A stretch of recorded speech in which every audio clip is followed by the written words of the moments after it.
phenomenon of indiscriminate cutting of trees over decades have identified among the human factors detrimental to environmental safety that exposes it to disasters such as flooding, erosion, desertification, and desert encroachment. This precipitated adoption of various policies and programs by governments at all levels, international development partners, and other stakeholders aimed at tackling the menace towards ensuring safe and friendly environment. Panorama shall this afternoon be focusing on effectiveness of tree planting in flood and environmental degradation control and the role of stakeholders in making the environment habitable. I am Sadia Omordigi.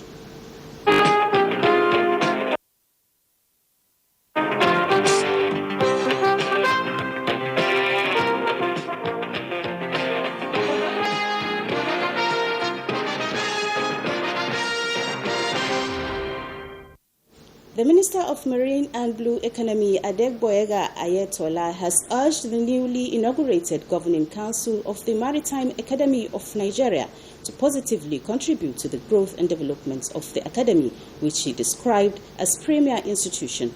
He gave the charge during the inauguration of the council members. Vivian Azegdefe, who covered the event held in Abuja, now reports. Administration of oath of office on the newly appointed council members of the Maritime Academy of Nigeria, or the Ministry of Marine and Blue Economy, is just a year old since its creation by the present administration. This event is part of measures being set in motion to ensure that the ministry aligns with President Tinubu's dreams and aspirations. Minister of Marine and Blue Economy urged the new governing council members to align themselves with the renewed hope agenda of government for efficient service delivery.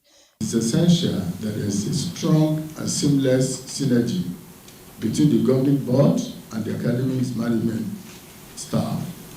Collaboration and mutual respect between both entities will ensure that the academy functions efficiently and effectively.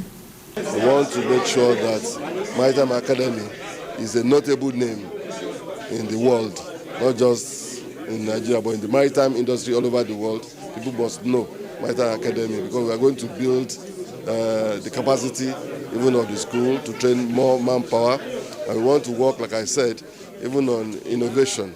The Maritime Academy of Nigeria, ORON, is one of the premier maritime institutions in West Africa, offering specialized courses to seafarers and maritime industry professionals. With the new board now in place, there is optimism about improving the academy's infrastructure, curriculum, and international partnerships. Vivian Izadifi, NTA News. Mission of its inspiring reportage in aging, which enhanced public positive perception and value. The NTA has been honored with the Age-Friendly Public Service and Elder Justice Advocacy Award. Elizabeth Omore reports that this was at an award ceremony to recognize organizations, individuals, and state governments accelerating action in geriatric care. Of the cockroach. The silence has been broken, and the aged in Nigeria can now live life to the fullest as advocacy on their dignity and rights strengthens. This event is a testament to the several moves by the federal government to remove barriers hampering all-round development of senior citizens in the country. Key actors in the care sector advocate reorientation on aging, improved health services, and abolishment of unfriendly cultural practices against older persons. Your funding is really low for the millions of persons that you are in charge of. So in the 2025 budget, we are aggressively pursuing that. Older persons' right to income security, older persons' right to continuing engagement is affected by discrimination across all the levels.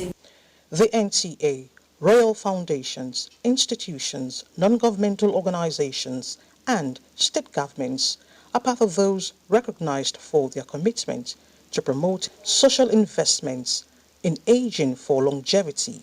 Young people must stop undermining the intelligence and wisdom of the aged. anywhere in the country, outside the country. Treat them just the way you can picture yourself when you get to that age. Goodwill ambassadors of age-friendly services and elder justice advocacy of the NSCC were also unveiled. Elizabeth Omori, NTA News. Nigeria's emergency services are on the way.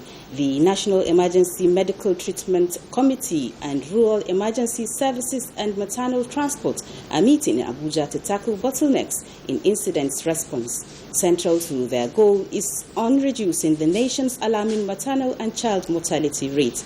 Olusheye Adiagbo brings the inside story on this crucial push to transform Nigeria's healthcare system.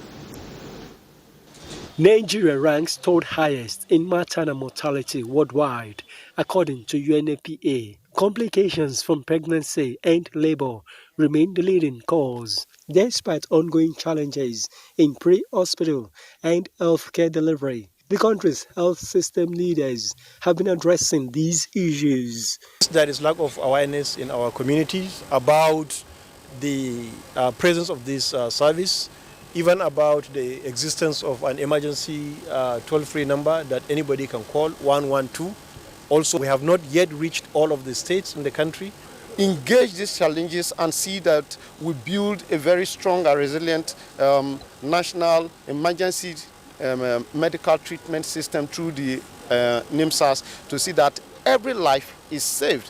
At these engagements, existing health programs at national and sub-national levels were scrutinized, particularly the Basic Healthcare Provision Fund, BHCPF, to ensure effective implementation. You have seen the presentation made by Yobe State government. Yobe State, you see the number of lives so far they have saved. Almost 1,000 lives were saved, which is a very significant effort. Imagine now all 36 states are actually operational, working. And every year they are saving within a year 1,000 lives. So how many lives are we going to save? The bottom line for us here is that these new initiatives would help to stem the tide of Nigerians who die because of late health intervention. Resolutions from the meeting focused on steering Nigeria's health sector, especially emergency response, in a better direction to have the desired impact on all people. In Abuja, Olusheye Adiagbo, NTA News.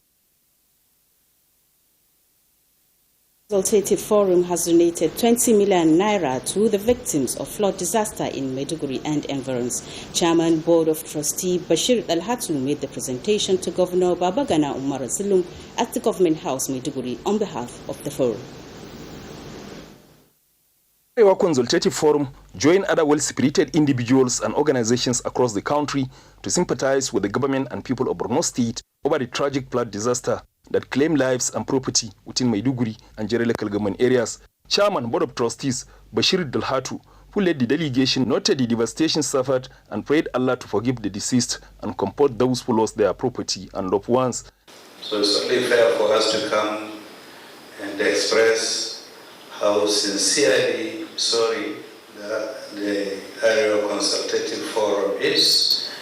Indeed, we are most honored to see you in our midst as our elders, purposely to commiserate with us. We shall never take this for granted. Also at the Government House were a delegation from the Nigerian Army University Bureau, led by the Vice Chancellor Professor Kyari Mohammed, and Borno State Muslim Ummah, led by Dr. Abba Jidda Harun, with each organization announcing donation of 10 million naira to support the victims of flood disaster. In addition to the 10 million naira, the leader of the Borno State Muslim Ummah also announced that the body had reached out to victims of the flood by providing food and other support amounting to 25 million naira. Governor Babagana Umar Zulum thanked the two organizations for the show of support to the people in the trying moment and assured them that the money donated will be used for the purpose intended. The governor used the opportunity to announce that the state government will soon establish Zakat Committee and expressed the need to sensitize the public to stop building on waterways, among other critical issues. In Maiduguri, Mohamed Goni, NTA News. News in a moment. Please stay with us. The government of Nigeria warns vandals of national assets, electricity transmission towers, cables and other facilities to desist from this act of sabotage. Vandalism is a serious crime punishable under the law. Vandalizing electrical equipment will affect millions of Nigerians, including your loved ones. Remember that national assets belong to all of us, hence the need to protect them. Report all cases of suspicious movement around electrical facilities to security agencies. When you see something, say something. This message is from the Federal Ministry of Information and National Orientation in collaboration with the National Counter-Terrorism Center, NCTC, Office of the National Security Advisor.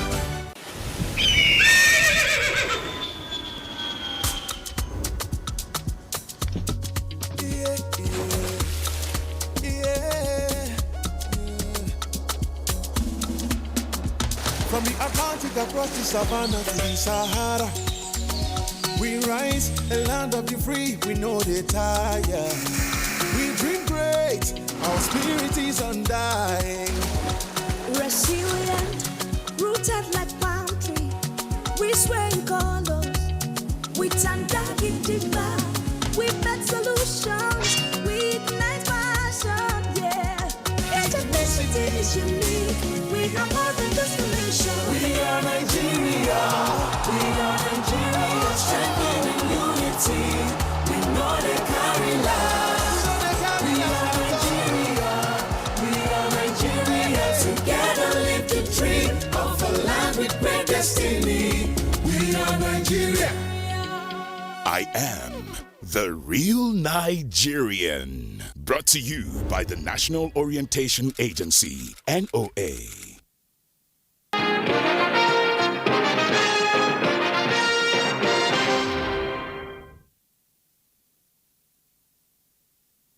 More than 27,300 flood-affected victims have received food items courtesy of Kebbi State Government. Governor Nasir Idris distributed the food items at Gudu Village in Shanga local government area of the state. Correspondent Abdul Muhammad Bawa reports. Over 3,000 households were displaced in the recent flooding of communities in Shanga and environs. Although the National Emergency Management Agency came in with some relief materials, only 300 households received the materials. Governor Idris has also waded in by distributing relief materials to over 2,700 households. Beneficiaries received essential items such as rice, maize, and millet, aimed at alleviating the effect of the flood disaster. I have lost my house and items inside. I have lost food to eat. But with this support, we thank God. May God bless him. May God make him more stronger with this gesture. We are so happy. While distributing the items, Governor Idris says his administration will provide similar support to other victims affected by flood in other parts of the state. Government is doing everything possible to ensure that issues of this flood is being addressed. The Emir of Yawuri, Dr. Muhammad Zayanu Abdullahi, expressed gratitude to Governor Idris for his support, acknowledging the positive impact on his people affected by the flood. From Shanga local government area of Kebbi State, Abdul Muhammad Bawa, NTA News. Towards protecting and making the environment friendly, Sokoto State Government has called on the people to engage in aggressive tree planting in their localities. This was at the flag off of the 2024 tree planting campaign. Asma Habibu Shagari has the details. Sokoto State is one of the Nigerian states affected by desertification and desert encroachment. The northernmost part is particularly more vulnerable, with a significant size of its landmass affected by desertification, leading to losses in agricultural productivity and environmental degradation. This is as a result of deforestation, climate change, and soil erosion that require urgent attention and sustainable solutions to mitigate its impact. This year's tree planting campaign is part of efforts by governments to protect them from further degradation. Governor Ahmad Aliyu, who flagged off the campaign at the new 500 housing units under construction, underscores the significance of trees to the ecosystem. The governor hinted that his administration is exploring ways of harnessing liquefied natural gas for environmental-friendly activities and urges people of the state to support government environmental policies and desist from indiscriminate cutting of trees to safeguard the environment. The governor directed all the local government councils in the state to commence tree planting immediately. Tree planting day in our state is not just a ceremony, but a firm commitment of government in safeguarding our environment. The success of our tree planting efforts depends on active involvement of everyone. This year's campaign theme in Sokoto State is Greening Our Environment. From Sokoto, Asmao Habibu Shagari, NTA News. And now on our discussion segment, I have with me in the studio Dr. Yusuf Isa Sokoto to discuss on the impact of afforestation in curbing flooding and environmental degradation. Sir, you're welcome to Panorama Studios. Thank you very much, Haja Sadia. All right. So, sir, communities in Sokoto are currently witnessing serious flooding, and afforestation is believed to be one of the causes. How true is this assertion? Indeed. You see, we have a global ecosystem, and this global ecosystem mainly comprises of the water, the vegetation, and the land developments we have on this surface of the earth. Each one of these touched could lead to a catastrophe or even a disaster, particularly the plants or the vegetation. It is believed by so many researchers that probably we may not have the natural vegetation now, probably because of the activities of man, that is anthropogenic activities that are going on all over. You know, one has to eat, one has to clothe, one has to shelter. So in the course of all doing this, by omission or commission, people have been tampering with vegetation and trees in particular. So deforestation has been at the center stage of causing what we call the mother of all environmental issues, that is climate change. And once deforestation is not addressed, we will be living with climate change and will be battling with the consequences. The reason why I said this is by the time we cut trees, we are just robbing ourselves away from all the aesthetics, the shade, the beautification, the screening of noise, and any other benefits we get from trees, added to the food we have, the fruits we have, the vegetables we have, and the protection these trees are having on us. So the assertion that deforestation is a key driver of causing climate change is certainly affirmed, and it has been accepted globally. So you've discussed about the risk associated with cutting down of trees. What can governments and stakeholders do in regards to protecting the environment? Well, part of what should be done is what I have just seen you displaying here. It is really commendable, particularly with stepping down of all these activities to the local government areas. Sincerely speaking, in the rural areas, that is where the problem lies most. Because I can assure you, studies affirm that about 3.5% of our vegetation is being cut away, is being went away every year in Nigeria. So we can look at the magnitude and the volume of these changes. That's about 350,000 hectares every year. And most of these our states, particularly in the northwestern part of Nigeria, are in the prone, desertification prone area. So they are desertified because every year we have about 400 kilometers being desertified, particularly along the borders of these 7 northwestern states. So really there are risks involved, and we have to be alive to our responsibility at all stages, all stakeholders, because to me, attacking deforestation or climate change that deforestation causes is a comprehensive approach that is required.